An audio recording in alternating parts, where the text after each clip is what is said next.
to be quick. So back at the ballot, right? All these amazing candidates matter, but there are some ballot propositions you should know about. You got to flip your whole dang ballot over and look on the back. The first one is the Constitutional Convention. I've been working hard to convince people that you should vote no. I've done a lot of work, and I think many of us have done a lot of work with the handful of progressives and reformers that are saying we should have a convention. We fight for ballot access. We fight to reduce the power of big money in politics. If this was a time like 1938, when we made our last big set of improvements to the Constitution, when FDR was riding high and unions were ascendant and government was reflecting the interests and needs of working people, we might be saying let's have a constitutional convention. But right now is the time when the billionaires are in charge, when Robert Mercer can drop $1 million on a frickin' county level race. You know, in 3 days they spent $1 million. We're going to put out a report this week that shows that a small number of hedge fund and private equity billionaires have spent $250 million in New York just in this decade. If you look at the magnitude of the money that they spend, they would dominate any constitutional convention.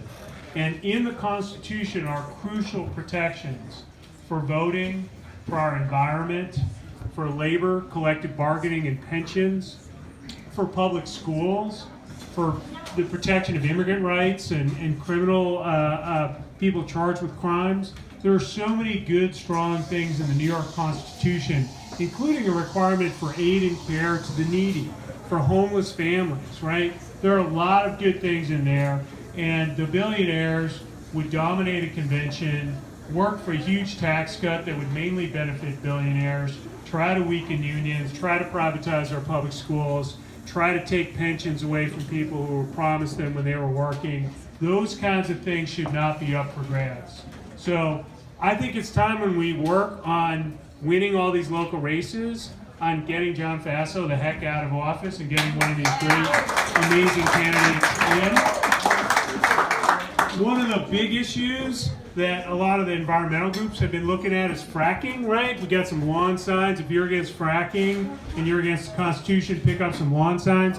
Some states have constitutional protection for the mineral rights of landowners, right? You could frack on any farm.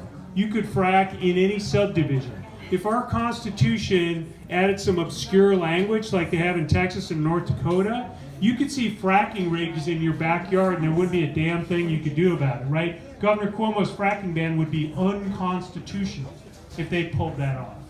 And the Koch brothers and the Mercers and people like that would pay a hell lot of money to try to push that. So no on the first proposition, no on the Constitutional Convention. The other two issues I would not purport to be an expert on, but I can describe them to you. The second one is taking away the pensions of convicted felons in the legislature, right? There's an incredible amount of anger about corruption in government. I share that anger.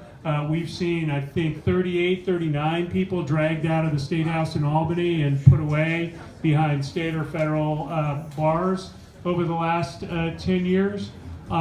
Currently, those people still receive their public pensions even though they've been convicted of federal state crimes. And so there is a ballot proposition that would say part of the punishment for being convicted of one of those high-level corruption violations would be that your state pension would be taken away. It requires approval from the voters. If you're pissed off enough at corruption that you think taking away their pensions might reduce it, that's a place where you could vote in favor of that and you could change the game. The third ballot proposition is pretty freaking obscure. It's a land bank swap that basically would give some room for cell towers and broadband cable in the Adirondacks. The advocates, the environmentalists in the Adirondacks think it's a good deal. They're going to replace any of the land that they use for these public amenities with new protected land. We're not going to lose any protected land in the Adirondacks if we do this deal.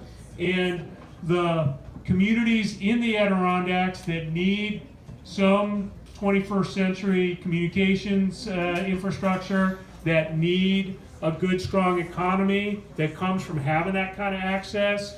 They think it's a good deal for the Adirondacks, but it requires the vote of everybody in New York, because the Forever Wild provisions of the Adirondacks is one of those things that are so important to New York that we put it in the Constitution.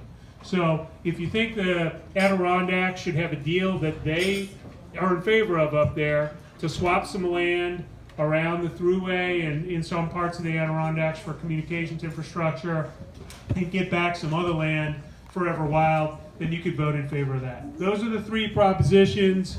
There are some no fracking, no on the ConCon signs that you could take. And I'll take questions now or later, depending on how fast you want to talk to the candidates. But thanks for having me. Indivisible is amazing. I was with another 100 Indivisible people in Battery Park with another congressman this morning. Everywhere there are people fighting back, Indivisible is on the front lines. Thanks a lot.